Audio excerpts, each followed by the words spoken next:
सांग माने जय जगन्नाथ। मु आशा करी कि आपण माने जगन्नाथ जगन्नाथ कृपार समस्ते बहुत भलरे थिबे।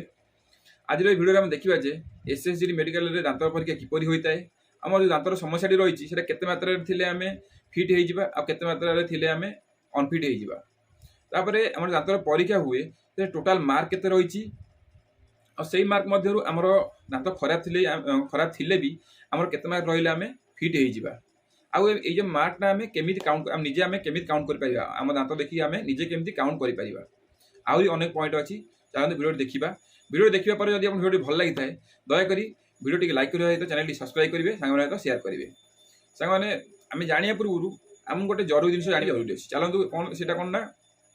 देखो आमर दांतर कार्य कौन आप जानते जे आम दांतर कार्य यह जे आम जहाँ भी खाऊे ताकू सी चोबेक गुंड गुंड कर देता है जहाँद्वारा कि आम हजम हबार सहज होता है। तो सहीटा आम चोबेले गुंड केमी हम जदि आपंकर जो अपर जो आउ जो रही लोयर जो रही जो दांत रही जदि अपर जो लोयर जो दांत ठीक से थी जो सीधा दांत थी जो द्वारा कि आम चोबेया द्वारा दांत दांतटी पड़ू जो द्वारा कि जो प्रेसरटा बनू ता मध्य जो खाद्यटी आसला सी प्रेसर पाई गुंड होची। जदि आपणकर अपर जोर दांत सब ठीक अच्छी आउ लोयर जोर दांत गोटे ना देखो ये टाइप तो यही जगह जो खाद्यटी आम आसो दांत मझे तो ये कौन हम ना सब दांत लगे आउ यही दांतर जो प्रेसरटा बननी ये कौन हम ना आम से जो दांतर कार्य संपादन हेनी तो ऐसे आमर जो डिफेन्स मेडिकल हिसाब से यही दांतटी आम दांत काउंट कर माने यही जगह आप जो मार्क मिलता मिलबनी जोटा कि मार्क कमिज। चलो देखा आम मार्कटा केमी प्रथम काउंट होता है। आमर जो दांत रहा अपर जो लोयर जो रहा आम अपर जोर जो दांत रही लोयर जोर भी सही दांत रही तो आम प्रथम गोटे जगह देखा ये जो आम रहा लोयर जो रहा देखो या भर ये जो लोयर जो आम चारि भाग विभेद कराई फास्ट रही आपंकर इनसाइजर तापर केनाइन तापर प्री मोलार मोलार ये आमको मार्क केमी मिलता है देखो आमर जो अपर जो लोयर जो रहा जो दांत आप कहली ना सेम सेम रही तो जदि अपर जो लोअर जो दीटा दांत सेम सेम दांत जब ठीक अच्छी तो यही जो दांतर जोड़ी रहा या आपको 1 मिलता है। जदि आप उप दांतटा खराब रही तलटा भल रही तो यहाँ मार्क ये मिलबनी जदि दीटा ठीक थी अपर सह लोअर ठीक थी तो ये जगह आपको मार्क मिल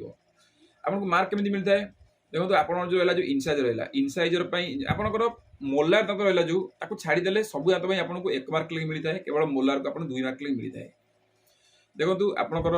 पिक्चर देखो यही टाइप आपंकर रहा इनसाइजर रहा प्रथम 4टी यहाँ आपको 4 मार्क मिलता है ऊपर तल जो ठीक थी आपको 4 मार्क मिल आप रहा इनसाइजर पर रहा आपंकर केनाइन ये रहा 2टी यहाँ आपको 2 मार्क मिलता है 4 2 6 मार्क तापर रहा आपंकर प्री मोलार देखो रही प्री मोलार 4टी आपको यहाँ 4 मार्क मिलता है तो 6 4 10 मार्क। नेक्स्ट आप लास्ट रहा आपंकर मोलार 3 3 6 रहा यहाँ आपको 2 मार्क मिलता है 12 मार्क जोटा कि आप 10 12 22 टोटाल मार्क आपको 22 मार्क। तो 22 मार्क रू आप रखुँच 14 मार्क आप रोचे दांत खराब रही है जहाँद्वारा कि आप 14 मार्क रोचे तो आप मेडिकल फिट हो आप निजे आपंकर मार्क काउंट करेंगे आप कौ दांत खराब अच्छी खराब अच्छी तो आप जो खराब दांत आपको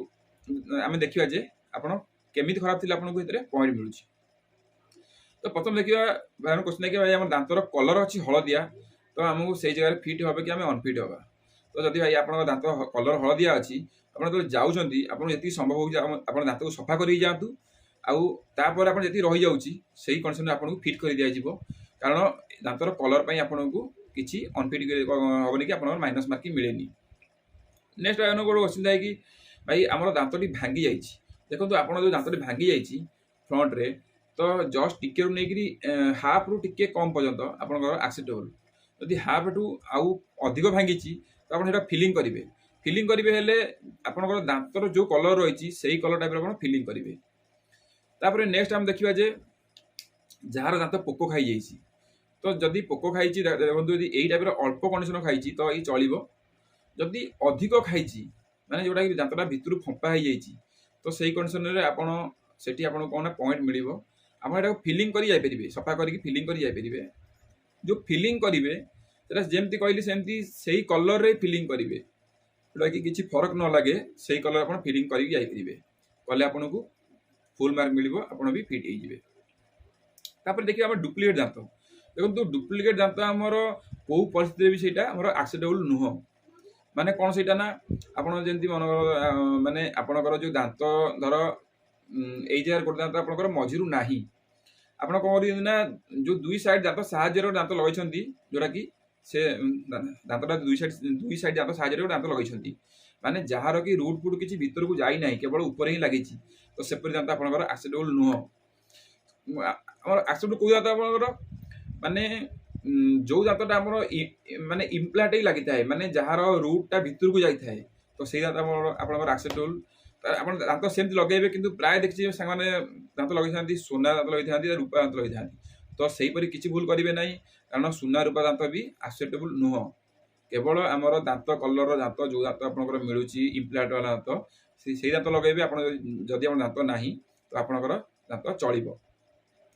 ତାପରେ ଆମେ ନେକ୍ସଟ ଦେଖିବା ଯେ ଆମମାନଙ୍କର ରହିଲା ଗୋଟେ ଜିଗଜାକ୍ ପ୍ରୋବ୍ଲେମ୍। ଜିଗଜାକ୍ ପ୍ରୋବ୍ଲେମ୍ ଆପଣ ଦେଖନ୍ତୁ ପିକ୍ଚରରେ ଏଇ ଟାଇପର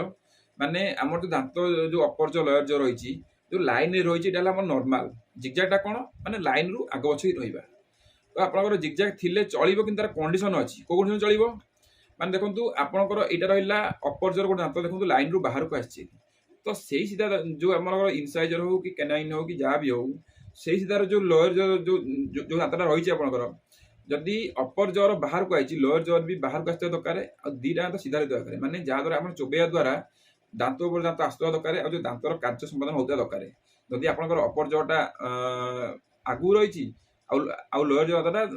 ବାହାରକୁ ମାନେ ଭିତରୁ ରହିଛି ଏହା ଦ୍ୱାରା କ'ଣ ଆମେ ଯେତେବେଳେ ଚୋବେଇବା ସେଇଟା ତା ଉପରେ ନ ଆସିକି ଦାନ୍ତଟା ସାଇଡରେ ଯିବ ଦାନ୍ତର କାର୍ଯ୍ୟ ସମ୍ପାଦନ ହବନି ଏଇ ଜାଗାରେ ଆମକୁ ଆମର ମାର୍କ ମିଳିବ ନାହିଁ। ତ ଏଇପରି ଆମର ଦାନ୍ତ ଯଦି ଆପଣଙ୍କର 2ରୁ 4ଟି ରହୁଛି ତାହେଲେ ଏଇଟା ଆପଣଙ୍କର ଆକ୍ସେପ୍ଟେବଲ ଆପଣ ଫିଟ୍ କରାହବ ମାନେ ଆପଣଙ୍କ ମାଇନସ୍ ମାର୍କିଂ ହବ ତାପରେ ଆପଣ ଫିଟ୍ କରାହବ। ଯଦି ଆପଣଙ୍କର 4ରୁ ଅଧିକ ରହୁଛି ତାହେଲେ ଆପଣ ଡାଇରେକ୍ଟ ରିମେଡିକାଲ ଦିଆଯିବ ଅନଫିଟ୍ ବି ଡାଇରେକ୍ଟ କରିଦିଆଯାଉଛି ଯଦି ଆପଣଙ୍କର ପୁରା ଅଧିକ ଦାନ୍ତଟା ମାନେ ଜିଗଜାକ୍ ଅଛି। ଆପଣ ଏଇ ଜିଗଜାକ୍ ଦାନ୍ତ ଥିଲେ ମାନେ ଏହାର ଦାନ୍ତର ଅଲଗା ଅଲଗା ପ୍ରକାର ନାଁ ଅଛି ମାନେ ଯେମିତି କହନ୍ତୁ ଓଭର ବାଇଟ୍ କ୍ରସ୍ ବାଇଟ୍ ତ ଆପଣଙ୍କ ସେ କଣ୍ଡିସନରେ ଆପଣ ସେଇଠି ଆପଣଙ୍କର ଡକ୍ଟର ଦେଖିବେ। ଯଦି ଆପଣଙ୍କର ମାନେ ପ୍ରାୟ କଣ୍ଡିସନରେ କ'ଣ ହେଉଛି ଦାନ୍ତ ଏଇ ଟାଇପ୍ର ଜିଗଜାକ୍ ଥିଲେ ୟାକୁ କ୍ଲିପ୍ ଲଗେଇକି ୟାକୁ ଠିକ୍ କରି ଦିଆଯାଉଛି କିନ୍ତୁ ଏଥିପାଇଁ ଆପଣଙ୍କୁ 2ରୁ 3 ମାସ ଟାଇମ୍ ଲାଗିଥାଏ। ଏଇଟା ଆଉ ଟାଇମ୍ ଦରକାର। ଆପଣ ଯାହାର ମେଡିକାଲ ଆଗକୁ ଅଛି ଯେଉଁମାନେ 2023ରେ ଆପଣଙ୍କର ମାନେ ଏସ୍ଏଚ୍ଜିରେ ଆପଣ ଆପ୍ଲାଏ କରିବାକୁ ଯାଉଛନ୍ତି ତ ଏବେଠୁ ଆପଣ ସେ ବିଷୟରେ ଧ୍ୟାନ ଦିଅନ୍ତୁ। ଆପଣ ଯାଇକି କ୍ଲିପ୍ ଲଗେଇ ଆପଣ ସାଇଜ୍ କରିଦିଅନ୍ତୁ। ତ ଆପଣ ଯେତେବେଳେ ମେଡିକାଲକୁ ଯିବେ ପ୍ରଥମେ ଏଇଟା ମନେ ରଖନ୍ତୁ କେବେ ବି ଆପଣ ଗୁଟକା ଖାଇକି ଯିବେନି କି ତାର 10-15 ଦିନ ପୂର୍ବରୁ ଗୁଟକା ଖାଇବା ଛାଡ଼ି ଦିଅନ୍ତୁ କାରଣ ଡକ୍ଟର ଏଇ ଜିନିଷ ନେଇକି ଆପଣ ଯଦି କିଛି ଟୋବାକ ଖାଉଛନ୍ତି ତ ଆପଣ ଡକ୍ଟର ଏଇ ଉପରେ ମାନେ ବହୁତ ସିରିୟସ୍ ରୁହନ୍ତି ଆପଣଙ୍କୁ ପଏଣ୍ଟ ଦିଅନ୍ତି। ଆପଣ ଏଇ ଧ୍ୟାନ ଦେବେ ଆପଣ ଯେତେବେଳେ ଯାଉଛନ୍ତି ଆପଣ ଦାନ୍ତରେ ଯଦି ମାନେ ପୁରା ଦାନ୍ତଟା ଅପରିଷ୍କାର ଅଛି ତାକୁ ସଫା କରିକି ଯାଆନ୍ତୁ ଯାହାଦ୍ୱାରା କି ଆପଣ ଫିଟ୍ ହେଇଯିବେ। ତାପରେ ଆପଣଙ୍କର କ'ଣ ହେଇଥାଏ ନା ଦାନ୍ତ ଗୋଟେ ବାହାରକୁ ଥାଏ ଗୋଟେ ମାନେ ଗୋଟେ ସିଙ୍ଗଲ ଦାନ୍ତ କେବଳ ବାହାରକୁ ଆସିଯାଇଥାଏ ତ ସେଇ କଣ୍ଡିସନରେ ବି ଆପଣଙ୍କୁ ଯେମିତି କହିଲି ତ ସେମିତି ଆପଣଙ୍କର ମାନେ ଦାନ୍ତର ଯୋଉ ମାର୍କ ରହିଲା ଆପଣ କାଉଣ୍ଟ କରିପାରିବେ ଆପଣଙ୍କର 1 ମାର୍କ କଟିଯିବ ଆପଣଙ୍କୁ ଯୋଉ 22ରୁ ଆପଣଙ୍କୁ 14 ରଖିବାକୁ 8 ମାର୍କ ଆପଣ କଟିଯିବ ଆପଣଙ୍କୁ 14 ରଖିବାକୁ ପଡ଼ିବ। ତ ଯଦି ଏଇ ଯୋଉ ପଏଣ୍ଟ କହିଲି ୟା ପରେ ଯଦି କିଛି ପଏଣ୍ଟ ମୁଁ ଛାଡ଼ି ଦେଇଥାଏ ଯଦି ଆପଣଙ୍କର କିଛି ସମସ୍ୟା ଅଛି ତ ମୋତେ କମେଣ୍ଟରେ ପଚାରିବେ ମୁଁ ତାର ବି ଆପଣଙ୍କୁ ଯାହା ବି ସମାଧାନ ରହିଛି କି ଯାହା କେମିତି ସେଟା କ'ଣ ହୁଏ ତା ବିଷୟରେ ଆପଣ ଡିଟେଲରେ ସେ କମେଣ୍ଟରେ ହିଁ ଆପଣଙ୍କୁ କହିଦେବି ନହେଲେ ସର୍ଟ ଭିଡ଼ିଓରେ ଆପଣଙ୍କୁ କହିଦେବି। ଥ୍ୟାଙ୍କ ୟୁ ସାଙ୍ଗମାନେ ଆଜିର ଭିଡ଼ିଓଟି ଏତିକି ଥିଲା। ଭିଡ଼ିଓଟି ଆପଣଙ୍କୁ ଭଲ ଲାଗିଥାଏ ଦୟାକରି ଭିଡ଼ିଓଟି ଲାଇକ୍ କରିବେ ସାଙ୍ଗମାନଙ୍କ ସେୟାର କରିବେ ଚ୍ୟାନେଲଟି ସବସ୍କ୍ରାଇବ୍ କରିବେ। ଥ୍ୟାଙ୍କ ୟୁ ସାଙ୍ଗମାନେ ନମସ୍କାର।